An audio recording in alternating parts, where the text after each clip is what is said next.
Berhati-hatilah bagi Anda yang memiliki anak, khususnya yang senang bermain petasan. Di Jember, Jawa Timur, sebuah rumah hancur akibat ledakan petasan. Akibat peristiwa ini, 2 orang penghuni rumah mengalami luka bakar. Inilah kondisi rumah warga bernama Imam Ghazali yang hancur akibat ledakan petasan. Imam Ghazali sehari-hari bekerja sebagai sopir dan membuat petasan dengan ukuran besar untuk disiapkan sebagai perayaan Lebaran.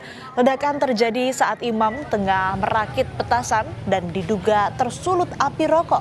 Akibat peristiwa ini, polisi melakukan olah tempat kejadian perkara dan menyita sejumlah barang bukti berupa serpihan kertas, selongsong mercon, berikut bubuk mesiu.